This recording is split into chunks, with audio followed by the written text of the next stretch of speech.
Hey, what's going on, everybody? Welcome back to Guys at Magic. I am your host, Dave. Today we got Shane joining us for the $300 upgrade of Graveyard Overdrive. Shane, say what's up. What's up, nerds? So if you haven't done so already, go ahead and check out the $100 upgrade that we did for the Graveyard Overdrive deck.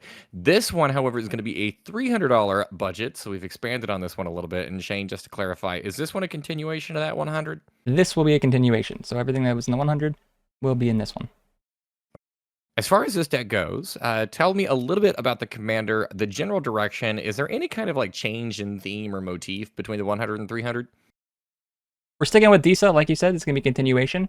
The theme is pretty much the same. I'm going to be pitching cards into my graveyard and getting them onto the field, whether they're going to be coming right from my graveyard or if I'm just going to be casting them. But we also care about attacking multiple people at once to create those Tarmogoyf tokens and cause some shenanigans. I like this. I am most certainly a fan of this. I got to goof around with Disa as well. Didn't play this deck, but definitely got to play up against it. So some Lorgoyf shenanigans.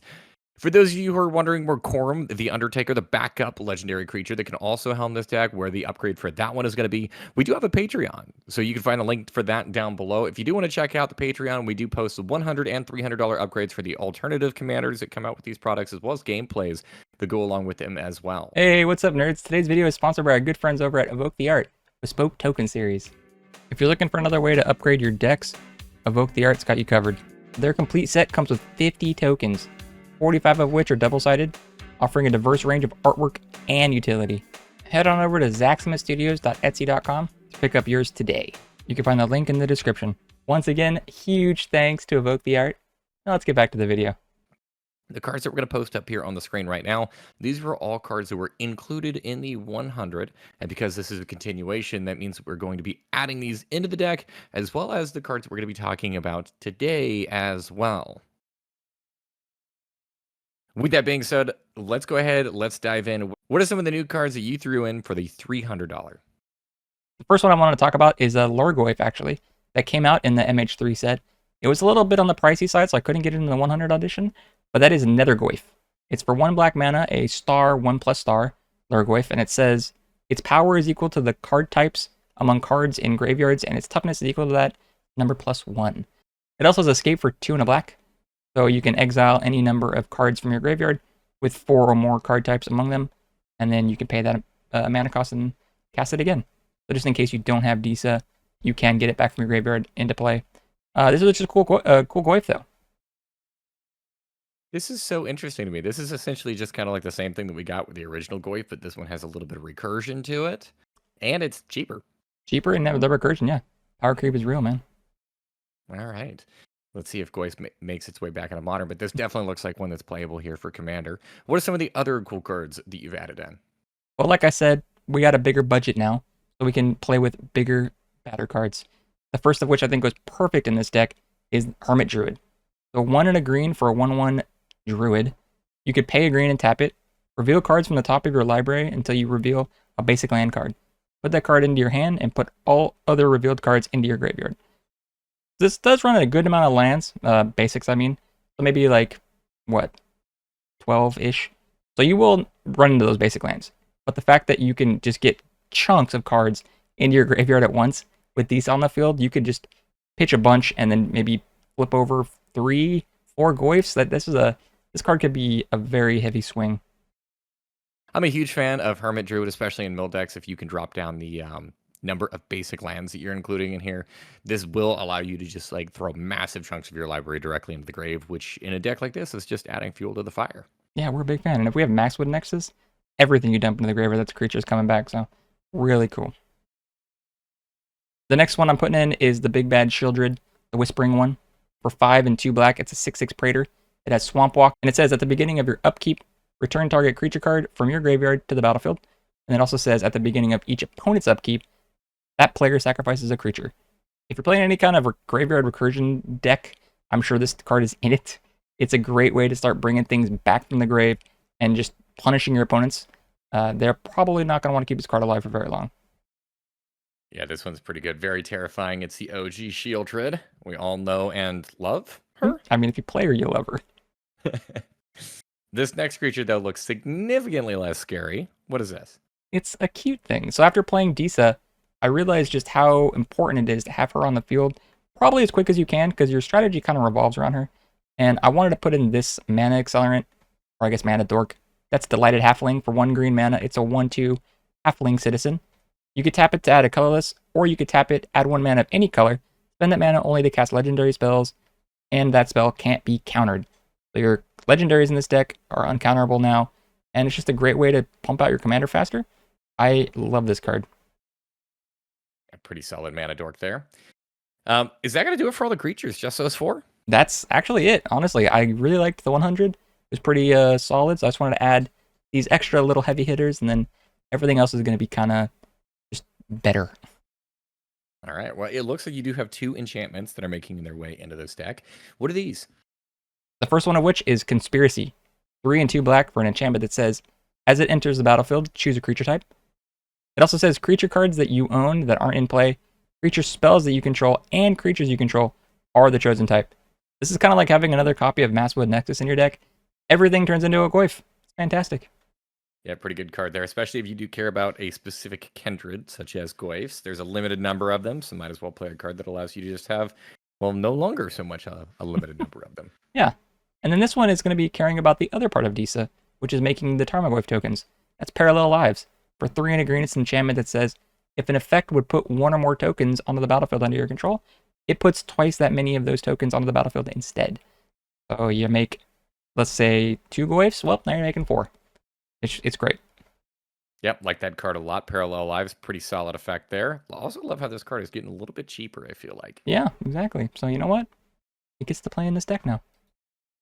So it looks like we're also upping the power level here, some of our instants and sorceries. I wanted a good way to bring some stuff back from the graveyard that might not be able to come because of our, like, let's say it's not a Lurgoyf. So that's going to be Reanimate. For 1 black mana, it's a sorcery that says, put target creature card from a graveyard onto the battlefield under your control. You lose life equal to its mana value. You're getting hurt a little bit. The cool thing about this, though, is it can go after anyone's graveyard. So the biggest threat that's died, you can now bring back on your side. But, you know, you want to maybe get your stuff back a little more. But, you know, it's got flexibility. I do like that. And then we're also going to be throwing in another way to get something into your graveyard. And that's going to be Entomb for 1 black mana. It's an instant that says search your library for a card, put that card into your graveyard, then shuffle. So if you're in a pinch, put, you know, the biggest Goyf you want into your graveyard with Disa on the field. It's basically just like tutoring up a Goyf. Because you put it in your graveyard and then it comes onto the field. Yeah, go find the card that you specifically want in that given situation, throw it into the graveyard, and then, well, if it's a Goyf, get it back. Exactly. And then this last one is just a really good, you know, good card for the deck. That's Jessica's Will. 2 and a red, it's a sorcery that says, choose 1 if you control your commander. As you cast the spell, you may choose both. Add a red for each card in target opponent's hand, and or exile the top 3 cards of your library. You may play them this turn. This is just going to be a great way to give you some more mana to play with, and then dig through your deck a little more. I just think this is a fantastic card. Yeah, Jessica's Will, obviously, I mean, it's a slam dunk card that sees regular play at just about every single kind of commander table. So Yep. get your commander in play to make the most of it. But in a pinch, if you need to be able to like rapidly ramp into your commander, it'll do that too. Very true. All right. 3 artifacts coming into this list. What do we got? I think these are pretty spicy in the deck, I'm not going to lie. The first of which is Palantir of Ornthak. It's 3 mana for a legendary artifact that says, at the beginning of your end step, put an influence counter on it, and then scry 2. Then target opponent may have you draw a card. If that player doesn't, you mill X, where X is the number of influence counters on this, and that player loses life equal to the total mana value of those cards. Your opponent might not always want you to draw a card, so you'll be getting stuff in your graveyard. But then again, if you get stuff in your graveyard, they're going to be taking damage. So it's going to give them a really interesting like choice. Do you want to get a card, or do you want to get your graveyard filled up? So I think this is pretty cool. Normally, I'm not a big fan of cards to give your opponent the opportunity to choose, but I do actually like this one because either way, you're accruing value. And I mean, your opponent is this is one of those things where it's like your opponent does not have a correct choice. Yep. It's like, do you want to win or do you want to win? Yeah, I want to win. I'm noticing a theme, however, with artifacts that are round, kind of spherical. What's this next one? Yeah, you're catching on. This is Mesmeric Orb for 2 mana. It's an artifact that says whenever a permanent becomes untapped, that permanent's controller mills a card. This is going to hurt everybody and help you. It might seem like it's going to hurt you because you're going to be milling, but you kind of want to mill stuff. So your opponents are going to be pissed off, and you're going to be like, great, I don't care. I'm going to get Goyce. I'm going to love it. Just don't untap too many things. I mean, I'm fine with it. I'll dump some stuff in there. And then the last one, this one's pretty cool. It's Ashes of the Fallen for 2 mana. It's an artifact that says Ashes of the Fallen come into play. Choose a creature type. Each creature card in your graveyard has the chosen type in addition to its other types. So the way you can stack this, it might not seem like this would work with Disa, but it in fact will. So every card, it's kind of like Maxwood Nexus again. Every card that hits your graveyard turns into the Goyf, and then Disa will be like, well, hey, bring that back. It might seem a little weird, like, should that work? But it definitely works. All right, I'm here for it. Looks like we do touch the mana base for this one as well. We've got 3 new cards jumping into the 300. What are these? In the 100, I put all the bond lands in because I love those, and they should always be in the deck regardless. But we had a bigger budget, so now I'm putting in the shocks. So the ones I could put in at least. Overgrown Tomb, Blood Crypt, and Stomping Grounds, all going in the deck. They're all lands that have the subtype of them, and then also they come in the battlefield tapped, unless you pay 2 life. Otherwise, they come in untapped, and fast mana is always better. Overgrown Tomb taps for a black and a green, Blood Crypt is a black and a red, and Stomping Grounds is a red and a green. I think you said that perfectly. Fast mana is always better. It's true. All right, so we added a bunch of cards for this 300. As I mentioned at the very beginning, this one was a continuation. So right now here on the screen, these are going to be all the cards that we cut from the $100. However, these cards obviously just kind of being a little bit lonely. They're going to get some new friends to join in the, I don't know, bulk bin, wherever it is that you store your cards. So we've got some cards that we've cut for the 300 as well. Shane, what are some of these creatures? Well, right off the bat, in my 100 deck, I cut out the original Bloodbraid. I thought it was kind of weird just to have like a cascade randomness. I did keep in the second Bloodbraid, which was the Challenger, but in this one, I'm cutting it. So the first one is Bloodbraid Challenger. It's 3, a red and a green for a 4/3 Elf Berserker. It's got Cascade, it's got Haste, and it has Escape for 3, a red and a green. So you are able to play this from your graveyard, but it's just like the original Bloodbraid. It's kind of weird. I get that they put Cascade in here because like, oh, Jund Cascade seems fun, but didn't really want to do the thing that I wanted it to do, you know? So I just cut it for the 300. Yeah, I see that. It this Precon straight out of the box, I felt like at one point in time it maybe just had like a vibe of wanting to be Jund but scaled up to EDH. But I do feel like at a certain point maybe it kind of lost its identity or was just a little bit too cluttered. So completely understand why it is that you ended up making this cut. Looks like the next card probably for the exact same reason. I was about to say the exact same thing you're saying right now is the reason why I got rid of this one. Siege Gang Lieutenant, 3 in a red for a 2/2 goblin that says at the beginning of combat on your turn, if you control your commander, create 2 1/1 red goblin creature tokens. Those tokens gain haste till end of turn. You can pay 2, sacrifice a goblin. Siege Gang Lieutenant deals 1 damage to any target. Pretty solid card. It gives you some bodies to attack with, then which will hopefully turn into a Goyf. But once again, it felt very like it wasn't focused. Like the deck didn't feel focused. I wanted to get rid of these guys and make room for the better cards that I'm dumping in. So you got the cut as well. And then I'm actually very confused on this last one as to why this one was in the deck. I understand that it does have an encore ability, which is kind of cool, but yeah. Shane, talk to me. Bloodmate Tyrant, or a black, a red, a green, a 5/5 dragon. Got flying, and it says when it enters the battlefield, create a 5/5 dragon with flying, and it's got encore for 5, a black, a red, a green. You basically said the exact same thing again that I wanted to say, so thank you for prefacing that. I don't really know. It was a bigger end. I kind of felt like when we played the 100, this just sat in my hand.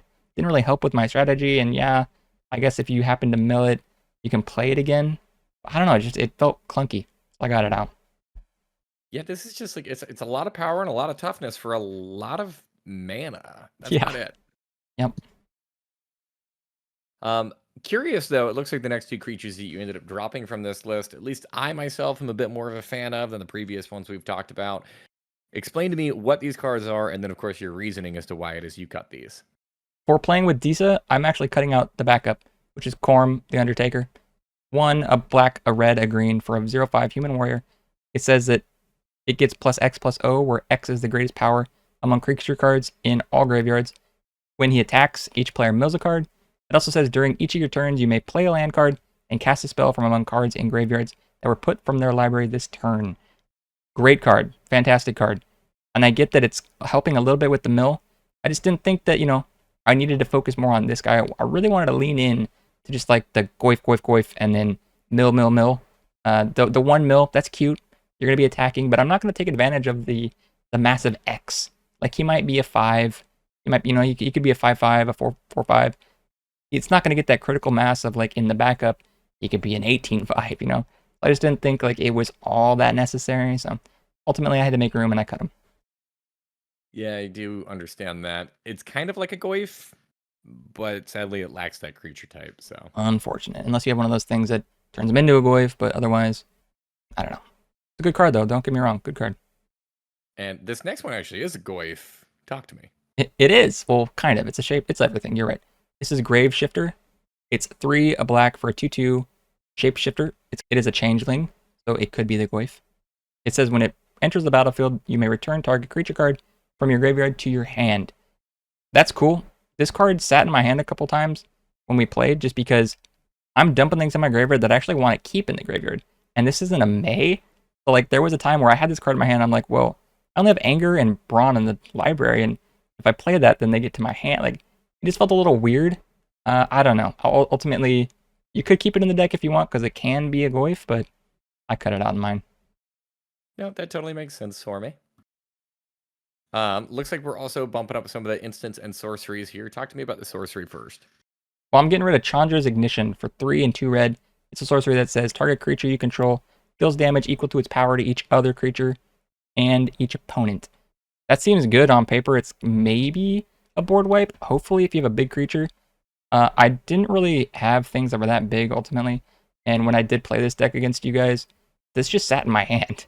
I never needed to use it. It's a cute effect. And if you're playing with like maybe a bigger creature that's you can secure a board wipe and do a lot of damage, that's cool.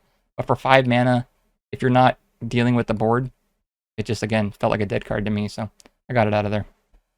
Yeah, this definitely strikes me as one of the cards that they included specifically to work with Quorum, the backup commander. But with us moving forward and focusing more on the face commander, the Lorgoyf commander, I can see why this card was cut. Yeah. All right, and a couple of instants. Yeah, honestly, this first one, it's going to seem weird because it's a really interesting card and fun, but I ultimately thought it was a dead card in my hand, which sucks. But Tempt with Mayhem is 1 and 2 red for an instant. It says choose target instant or sorcery card. Each opponent may cast that spell and may choose new targets for the copy of that they control. You copy that spell once plus an additional time for each opponent who copied that spell this way. You may choose new targets for the copies you control. It's chaos, like it says right there. It's tempting with Mayhem. It's crazy. Once again, this card just sat in my hand. I didn't know when to use it. I didn't know if it was like, am I targeting the things that my opponents are playing?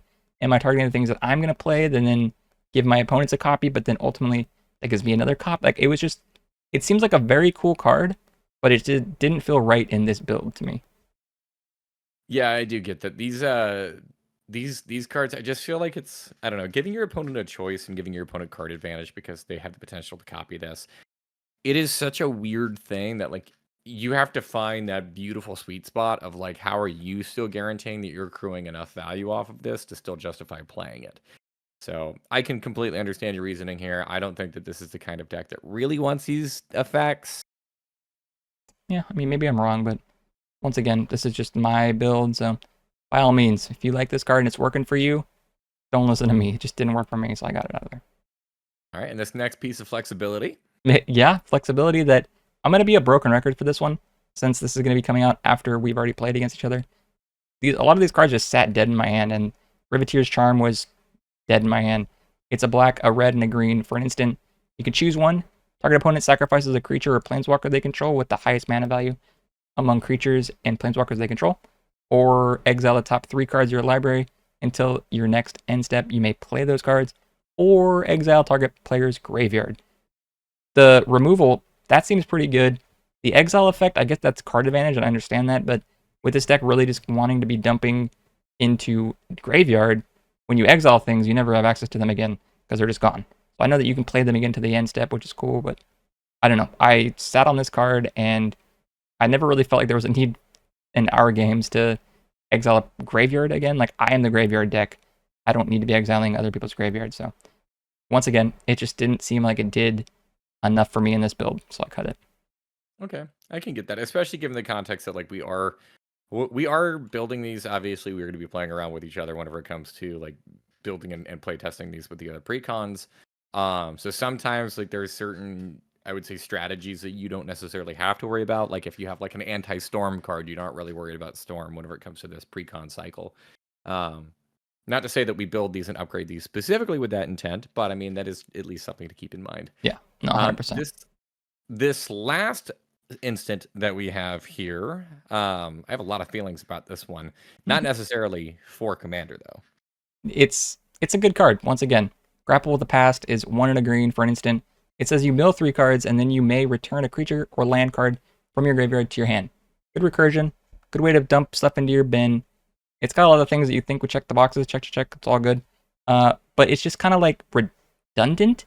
I get that it's there. I feel like what I added did this plus some, just in a better, more efficient way. Like anything that can get, this is just like a one-time effect.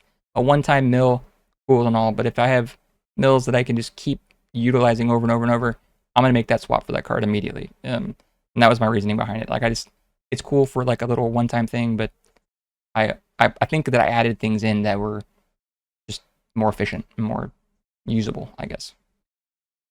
Yeah, I get that. I do feel like you upped the overall mill package of the decks to grapple with the past. Probably just not the best option. Yeah. 2 artifacts as we move forward. Tell me a little bit about this first one. Well, I added 3, and the artifact package in this deck was getting a little hefty, so I did have to chop down a couple. The first one, it might look strange, and you're going to be like, what the hell? But I'm getting rid of Altar of the Goyf for 5 mana. It's a kindred artifact, Lurgoyf. Whenever a creature you control attacks alone, it gets +X/+X lend a turn, where X is the number of card types among cards in all graveyards. It also says Lurgoyf creatures you control have trample. All those things tick so many boxes, and you might be like, what? But this deck, the way I was piloting it at least, I was never attacking with one creature. So that first part was just flavor text for me. I know it might not be for everyone, but for me, I was trying to utilize Disa's ability to attack more than one opponent and make more than one Tarmogoyf at once. So that top part just kind of felt like, well, what? Like it was incentivizing me to not utilize Disa to its fullest. I thought that was kind of weird. The bottom part, though, giving things trample, solid. But when I was playing this thing, I was able to get Brawn in the graveyard reliably, which already gave all my creatures trample. So I was kind of like, all this card just seems redundant to me. And it's 5. I mean, I get it. If Disa's on the field, it'll come out for free. But I don't know. I just didn't think, I think literally all of it just seemed redundant to me. No, I totally get that. I completely understand your justification for cutting this one. You are definitely going to have to fight me on this next card, though. I Tell me will. a little bit about why this card did not make the cut. This card is a Talisman. Talisman of Impulse. For 2 mana, it's an artifact that taps for colorless, where you can add a green or a red, and it deals 1 damage to you. Fantastic. I love the Talismans. This deck out of the box came with all 3 of the colors. So there was a ton of Talisman in this deck. After the adds and cuts that I did personally for this upgrade, it ran really light on red, and I mean medium on green, but red was like a very light color. So I figured I don't need as much mana ramp in that one color.